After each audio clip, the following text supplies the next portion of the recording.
Hello and welcome to Face Off. Tonight, for a few hours, much of France will fall silent as millions take position in front of their television sets for France's World Cup qualifier against Serbia. At stake, not only France's hopes for 2010, but also, to some extent, its coach's career. Domenech has divided French football for almost as long as he has led it, but the revelation of the last few days that he may now be losing the support of his players has led to renewed speculation that his days in the job may now be seriously counted. So as France awaits tonight's kickoff here on France 24, we've brought together two men who know more than most about French football, and certainly a lot more than I do. Matthew Spiro, who is a freelance journalist and football specialist, and Stefano Bernardino, who is the head of the soccer department at Eurosports. Thanks very much to both of you for being with us. First of all, Matthew Spiro, this has been a huge controversy. It's been in the newspapers a great deal for the last few days. Why? Well, the issue blew up on Friday night, supposedly, when Thierry Henry and Raymond Domenech had a very frank discussion, an argument, a clash is what they've been calling it in France. Both Raymond Domenech and Thierry Henry have denied this, but it was widely reported, firstly by Le Parisien newspaper, that Raymond Domenech said to the players, listen, you're not showing enough hunger, I want to see you training harder, etc. And Thierry Henry basically stood up and allegedly said, well, Mr. Domenech, it's been several years now. We've been waiting for a bit more guidance from you. We still don't know how we're supposed to play. This France team doesn't have a proper identity, and basically really undermined Raymond Domenech. And if that did happen, it wouldn't be the first time that it's happened, because Raymond Domenech's had problems with his senior players, getting the respect of his senior players ever since he came, really, in 2004.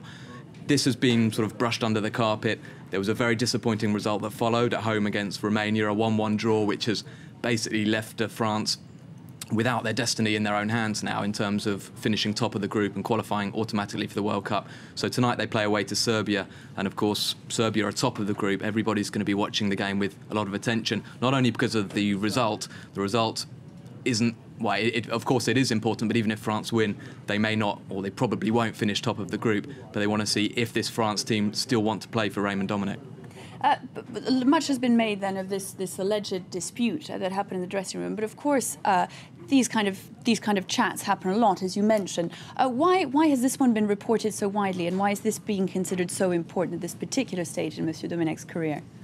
But it shows that the French squad isn't as united, because in order to have such rumors to get out of the dressing room, someone has talked to someone else from outside, and that's not a good sign, in particular prior to such an important match. Also because starting from now, most of the players, most of the people from the staff will be frightened to talk and to express their own opinion. But I would say yes, as Thierry Henry said, as anyone who's interested in football knows, those kind of talks are very frequent in football. The problem is that those rumors, or anyway, maybe some changed a bit what the real message was. It has come outside the group.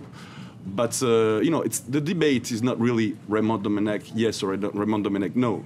The real problem was maybe after last Euro in 2008, when France was catastrophic at the Euro 2008. Raymond Domenech shouldn't have appointed again to go for the World Cup campaign. Now he has the mission to bring France to the World Cup, and as Matthew said, tonight's match won't be so determinant for that, because anyway, I don't see how France will qualify directly. They will need to go through the playoff match. Now you mentioned there Euro 2008, and of course, Matthew Spiro, he was reappointed largely because he had the support of the French Football Federation's president, Jean-Pierre Escalette. That seems to be waning somewhat now. Even his support seems less certain than it was. Do you think that might be a significant factor? Well, officially, Jean-Pierre Escalette has said that Raymond Domenech is staying, even if we go into a playoff. But I agree totally with Stefano when he says that the Euro 2008 debacle should have been the end for Raymond Domenech, and I don't think there's any major footballing nation that would have kept their coach after three such dismal performances that we saw from France. France had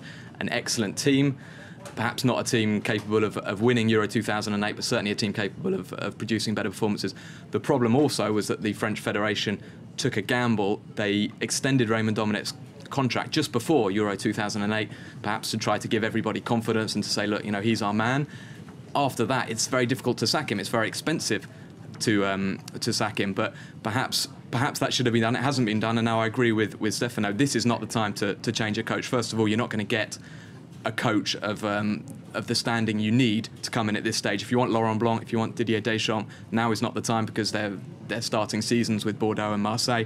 So there's absolutely no point of putting a stopgap in. Domenech's there to stay until at least November, and yeah. But doesn't that mean, though, Stefano Bernardino, that we're rather stuck with him in a sense, and that makes keeping morale up very difficult for French fans within the French football team? Is that not going to be a difficult thing in the coming months? That whatever one thinks of him, he's certainly damaged by the speculation.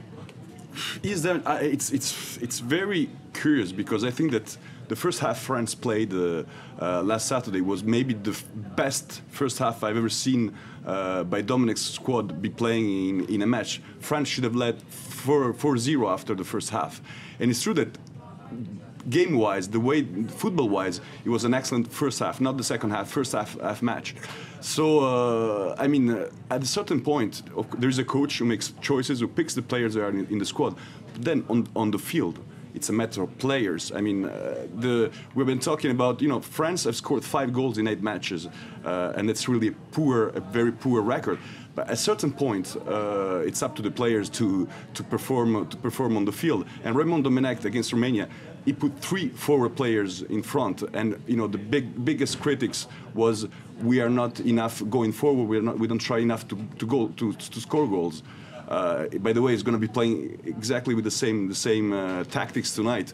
So now it's time for the players to perform on the field also. But, yes. Sorry, but the thing is, Stefano, I think you're right, and I think the first half was promising against Romania. They didn't actually score a goal in that first half. But surely we shouldn't be talking about the fact that France played a good 45 minutes. You've got a team that's got Thierry Henry, Nicolas Anelka, potentially Karim Benzema, Yoann Gourcuff, Franck Ribéry. These are players. This is a team that should be tearing teams apart, and they should be doing it on a regular basis. So they played 45 good minutes against Romania, didn't actually score a goal. Why are they not doing it? And I'll take you up on another point that I agree with. I think it gets to the point where we've got to stop talking about Domenech. Unfortunately, he's got a very controversial profile in France, and he gets booed in most games by the supporters, and there's been a real anti-Domenech feeling. But the fact is, he's picking probably the 11 that, give or take 1 or 2 choices, everyone in France would pick. And the fact is, it's not Raymond Domenech who scored an own goal against Romania. It's not Raymond Domenech who scored an own goal against Austria. He's picking the players most people go for, and they're letting him down. And the players, at the end of the day, have got to take responsibility, and they've got to stand up. And it's too easy all the time to say, Raymond Domenech's awful. Because I agree with you, but football, we know it's a team sport. You can have the best individual players on earth. Let's see how it's going to accomplish Real Madrid this year with all the stars they have. But it's a team sport. So the individual needs to play the best way together. If you take the match against Romania, everybody says Escudet's foul on Romania's goal. But when you look at that, that was a quite simple action. If the goalkeeper Lloris would have called the ball, they would have a very easy defensive action they would have done. You can feel that the players are not relaxed, they're not 100% of their potential. You take a player like Karim Benzema at Lyon and now in Real Madrid, is a great forward. In the national team, it just doesn't exist. So it's a matter also that all this pressure, that all the country is putting on the national squad, I think it's not an advantage for the team. It's rather a disadvantage for the team. And this time should be a time, as should have been the case for the last 2 years, where the country should make block behind the team and not always criticizing. But now we're talking about the French public, and I think it's a point as well. I think. Without being, I love France, I love the French people, but I think the footballing public in France have become spoiled. They've been used to wonderful players, wonderful football. They've grown up with the World Cup winning team in '98 and the European Championship winning team in 2000. I'm from England. We've been watching rubbish matches for years and years and years. Our expectations are far lower. I think for me, football, and particularly qualifying, is about winning. It's about getting the results. And when France beat Romania 1-0, the headlines in L'Equipe, the headlines in the papers are, OK, we won, but it was rubbish. And the fact is, qualifying performance bear very little sort of consequences. They don't really resemble how you perform anyway in the finals. So, the most important thing is to get there and to not start booing the team if they've only beaten Lithuania 1-0, because that's the most important thing. It's quite interesting because I come from Italy, so a different culture, but we have the same sport and football culture. I mean, the important is to be at the event, and then everything is important at the event. If the football match is a great show, okay, that's a bonus, that's a plus. But in the qualifying, the importance is to qualify. I just take an example of Saturday, at the same time that France-Romania, Italy was playing Georgia. Italy won by 2-0 with 2 own goals by a Georgian defender, by the way, plays in Italy, Kaladze. We were the happiest people on earth.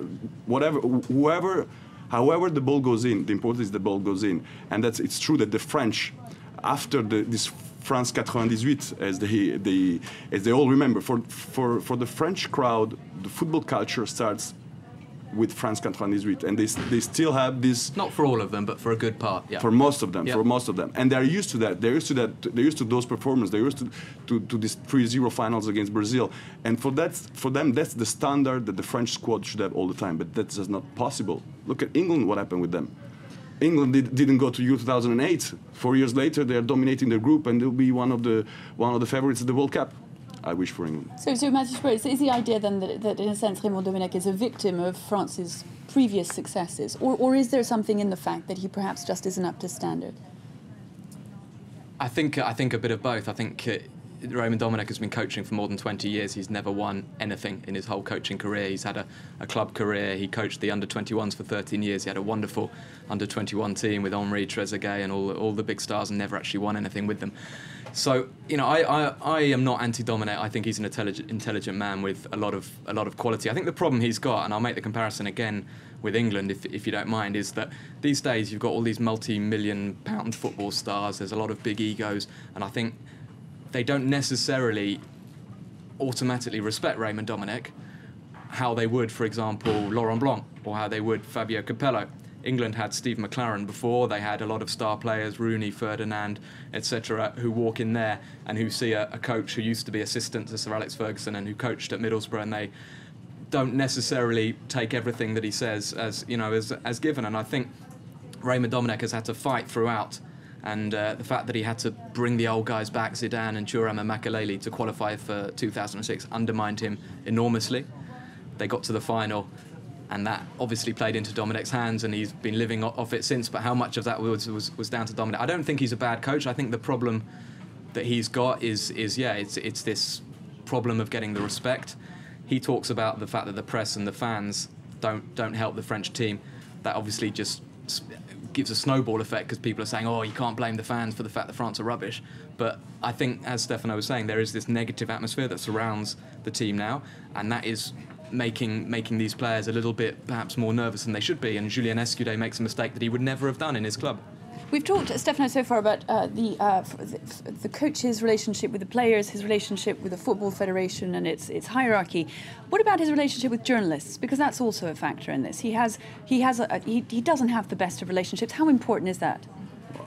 I think that, as Matthew said, Raymond Domenech is an excellent tactics expert. He's really someone who knows football very well. He's a very bad communicator. I mean, it's not.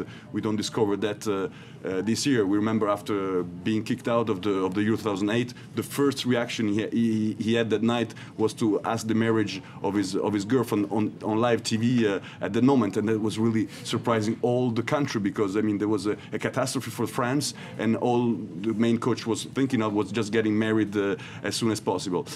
So he has, as a matter of fact, a problem in communication. I mean, a lot has been done around him with the consultants, counselor around him in order to improve the communication. It's true also that, and that's very interesting what Matthew say, and I totally agree with that.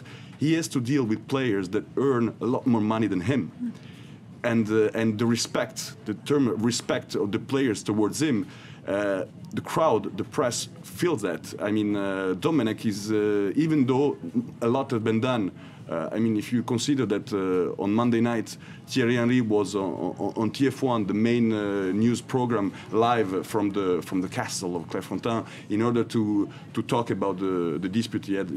I mean, that shows that the federation, everyone is trying to do as much as they can to put down, you know, the critics and the polemics. But for sure, Raymond Domenech is maybe because he's overrated for football, maybe because he's a very clever person, he's a very intelligent person with many interests outside football.